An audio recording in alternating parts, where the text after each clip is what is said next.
നമസ്കാരം. നിങ്ങൾ ഈ കാണുന്നത് ഒരു സൈബർ ഫ്രോഡാണ്. നമ്മുടെ ചാനലിൽ ഒരു സബ്സ്ക്രൈബർ എന്നെ കോൺടാക്ട് ചെയ്യുകയും അദ്ദേഹത്തിന് ഒരു 3500 രൂപ നഷ്ടപ്പെടുകയും ചെയ്തു. അദ്ദേഹം തന്ന നമ്പറിൽ ഞാൻ കോൺടാക്ട് ചെയ്ത് അയാളെ വിശ്വാസത്തിൽ എടുത്തിട്ട് മാക്സിമം ഡീറ്റെയിൽസ് ഞാൻ എടുത്തിട്ട് സൈബർ സെല്ലിലേക്ക് ഞാൻ കംപ്ലൈൻറ്റ് ഫോർവേഡ് ചെയ്യിപ്പിച്ചു. ക്യാഷ് നഷ്ടപ്പെട്ട സ്ക്രീൻഷോട്ട്, അവൻ്റെ ആധാർ കാർഡിൻ്റെ ഫ്രണ്ട്, ബാക്ക്, അതുപോലെ തന്നെ അവൻ്റെ വാട്സപ്പ് നമ്പർ, ഗൂഗിൾ പേ ഡീറ്റെയിൽസ് ഇതെല്ലാം കംപ്ലൈൻറ്റിൽ ഫോർവേഡ് ചെയ്തിട്ടുണ്ടായിരുന്നു. ഓഗസ്റ്റ് 29 അദ്ദേഹത്തെ കൊണ്ട് ഞാൻ ഈ കംപ്ലൈൻറ്റ് ഫോർവേഡ് ചെയ്യിപ്പിക്കുന്നത്. ഇന്ന് September 14 action taken by police എന്ന് കാണിക്കുന്നുണ്ട്.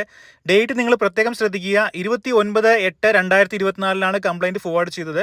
അതിൻ്റെ സ്റ്റാറ്റസ് ഇന്നും അണ്ടർ പ്രോസസ് ആണ്.